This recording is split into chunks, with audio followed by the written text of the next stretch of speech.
Don't forget to like, subscribe, and share this channel with your friends. Your support means a lot.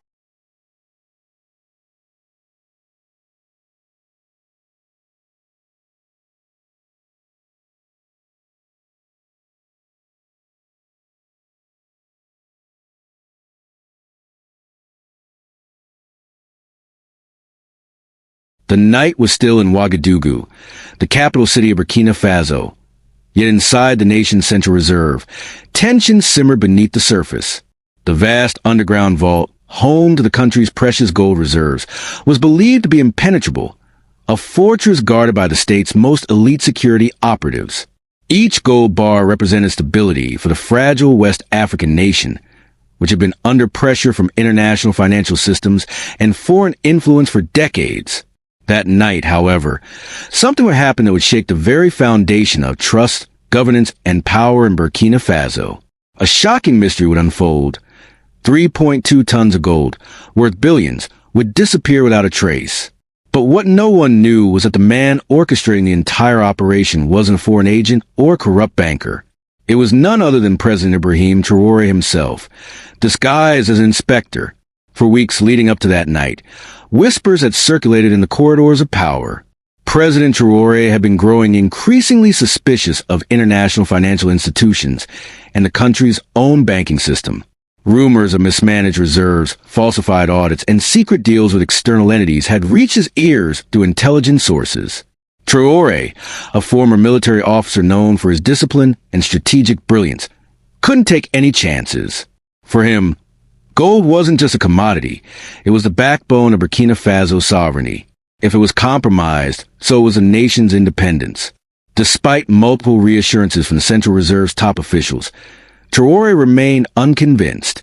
His instincts told him something was wrong, something the regular chain of command could never expose. He decided to launch his own investigation, but not in the usual presidential manner. This would be a covert operation. 1 week before the disappearance, Traoré devised a plan so bold that only a man with his background could pull it off. He would enter the vault disguised as a government inspector assigned to audit the gold reserves. The disguise was meticulous. Gone were his iconic military uniform and the signature red beret that had become a symbol of his leadership. Instead, he wore a gray suit, glasses, and a light beard that masked his sharp jawline. His security team was reduced to 2 trusted men who posed as clerical assistants. Not even his inner circle knew what he was about to do. To make the disguise authentic, Traoré created an entirely new identity, complete with official clearance documents, audit papers, and even forged authorization letters signed by himself under a different designation, with access codes provided by his intelligence unit, codes that even the reserve's governor wasn't aware of. Traoré was ready. The objective? To verify whether the nation's gold reserves truly existed in the amounts claimed, or the people of Burkina Faso had been living under an illusion. At 10:45 p.m., under the cover of darkness, a convoy of 3 black SUVs pulled up to the back entrance of the Central Reserve. The cameras, temporarily disabled under the guise of routine maintenance, captured nothing unusual. The vault guards, pre-briefed about a high-level inspection ordered by the presidency, allowed the inspector and his aides to enter without question. Inside the cold metallic corridors of the reserve, every step echoed like a drumbeat. The air smelled faintly of disinfectant and steel. Traoré walked calmly, clipboard in hand, his sharp eyes scanning every detail. He greeted the night supervisor politely, flashed his credentials, and announced a surprise audit of the gold inventory. The supervisor, though visibly uneasy, complied. They descended deep into the heart of the reserve, through layers of biometric security. Fingerprint scans, retinal identification, and voice recognition. Each gate that opened brought them closer to the vault of gold bars, a treasure worth billions. When the final steel doors groaned open, Traoré stepped inside. The sight was dazzling at first. Stacks of gold bars glimmered under fluorescent lights, neatly arranged in rows. For a moment, anyone else would have believed everything was intact. But Traoré was not anyone else. He walked up to the stacks, tapped them, weighed a few bars in his hands. They felt right, but he needed more than feeling. He ordered a chemical test on the spot, using portable analyzers as aids, had smuggled in under guise of standard equipment. The results were staggering. Over 60% of the bars were fake. Tungsten cores plated with gold. The rest? Unaccounted for. Traoré's mind raced. This wasn't just corruption. This was treason at the highest level, possibly involving international players. And then the biggest discovery hit him. 3.2 tons of actual gold were missing entirely. Gone. Stolen right under the nose of the nation. Traoré's pulse quickened, but his face remained unreadable. He calmly marked his clipboard, thanked the supervisor, and left without raising alarm. In that moment, he understood that sounding the alarm publicly would compromise the investigation. Whoever was behind this had influence and resources, and they might even be in the government itself. Back in his convoy, Traoré removed his glasses and beard, revealing his true face to his aides. "They think they fooled us," he said in a low, firm voice. "But this is just the beginning." Over the next 48 hours, Burkina Faso's intelligence network moved with surgical precision. Without tipping off the suspects, they traced unusual financial transactions, foreign currency flows, and shipping manifests. The trail led to a shocking truth.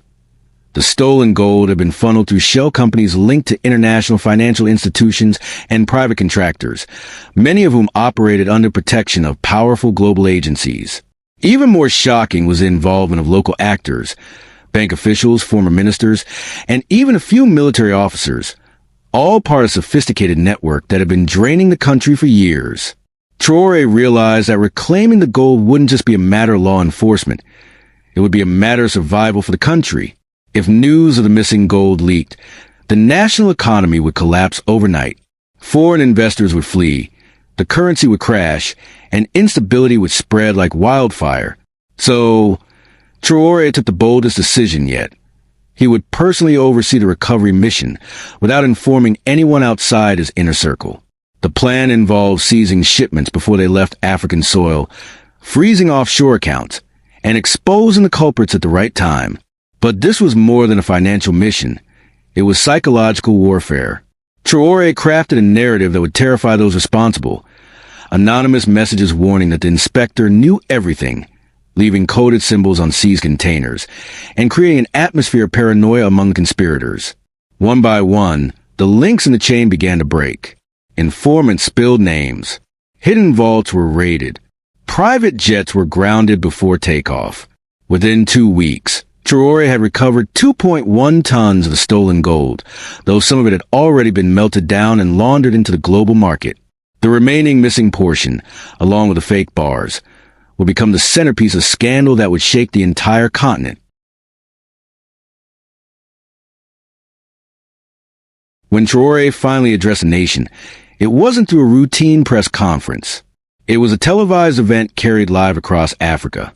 Standing behind a podium draped with the national flag, he dropped the bombshell. "Fellow citizens, our gold, the lifeblood of our economy, was under attack." But they failed. They thought Burkina Faso would never know. They were wrong. Behind him, cameras zoomed in on stacks of recovered gold bars and the shocking evidence of tungsten-filled fakes. Names were not revealed yet, but hints were enough to send shock waves through political and financial circles. Then came the final blow. The revelation that the inspector who uncovered the crime was none other than the president himself. The room erupted. Citizens hailed him as a hero. But for Traoré, the mission was far from over. He had declared war. Not just on corruption within Burkina Faso, but on an entire system designed to keep African nations dependent and weak. International agencies scrambled to contain the damage. Sanctions were whispered, threats were made, and diplomatic envoys lined up to negotiate. But Traoré stood firm. He tightened controls on the reserve, introduced blockchain-based tracking for every ounce of gold, and ordered the creation of a sovereign wealth fund insulated from external interference. The conspirators? Many fled. Others were arrested in spectacular raids broadcast live to the nation. The message was clear. Burkina Faso was no longer a playground for thieves in suits or foreign exploiters. The story of the inspector, who turned out to be the president, became legend. It wasn't just about gold. It was about sovereignty, courage, and a leader willing to risk everything for his country. But as Traore looked out over the cheering crowds from the presidential palace that night, he knew the battle wasn't over. This was just the first strike in a much larger war, a war for Africa's independence from financial chains that had bound it for generations. And somewhere in the shadows, the remaining conspirators were already plotting their next move. The convoy drove through the silent streets of Ouagadougou under the cover of darkness. President Ibrahim Traoré leaned back in his seat, his jaw tight, his mind working at lightning speed. The discovery inside the vault haunted him. Stacks of tungsten-filled bars, and the horrifying reality that 3.2 tons of real gold had simply vanished. It wasn't just theft. It was a direct assault on Burkina Faso's sovereignty.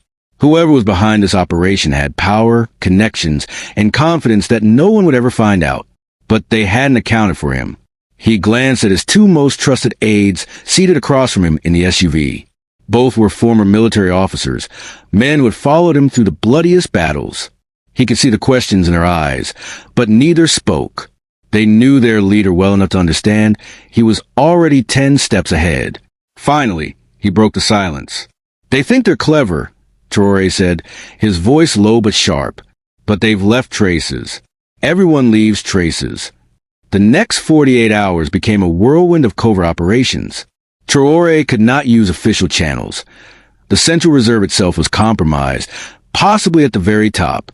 Instead, he activated a hidden cell within the intelligence network, a group of operatives loyal only to him, bound by oath and secrecy.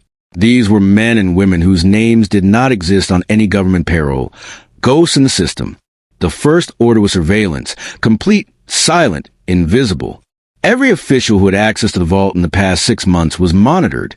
Their phone calls, bank transactions, meetings, even their families. Hidden drones patrolled their residences. Micro-trackers were slipped into their vehicles during routine security checks. Within hours, patterns began to emerge. Certain officials had made unexplained foreign trips, Dubai, Zurich, Brussels. Others had received wire transfers in currencies far beyond their salaries. And then there was a smoking gun. Encrypted messages sent to an untraceable satellite phone number, a number linked to a private security firm operating under contract for a European mining conglomerate. This was no small theft. This was a network. And the deeper Traore dug, the clearer it became that the web extended far beyond Burkina Faso's borders.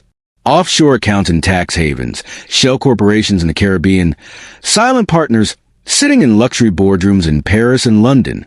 Each layer peeled back revealed another, more dangerous one. But Traore didn't flinch. If anything, his resolve hardened. He called an emergency meeting in a safe house on the outskirts of the capital. The room was dimly lit, its walls lined with old maps of West Africa. Around the table sat 6 operatives, each with dossiers spread before them. Traore stood at the head, sleeves rolled up, eyes burning with intensity. "They have stolen from our people," he began, his voice calm but laced with steel. "They think Burkina Faso is weak. They think Africa is their playground. Tonight, we prove them wrong." The plan was audacious. Seize the stolen gold before it left African soil. Intelligence indicated that a convoy carrying part of the shipment was set to move across the northern border within the next 72 hours, disguised as humanitarian aid trucks under flag of an international NGO. From there, it would be flown out on a private cargo jet registered to a company in Malta. If the gold crossed the Mediterranean, it would disappear forever into global black markets. Operation Sovereign Light was born that night. Traore personally oversaw every detail. He deployed a strike team disguised as border control officers, equipped with military-grade drones and satellite tracking. At the same time, cyber operatives hacked into the shipping company systems, feeding false routes to throw off the conspirators. The convoy never saw it coming. Just before dawn on the 3rd day, as the trucks approached a remote checkpoint in the Sahel, a sudden sandstorm engulfed the desert road. Under its cover, Traoré's men moved in with precision. The drivers were subdued without a single shot fired.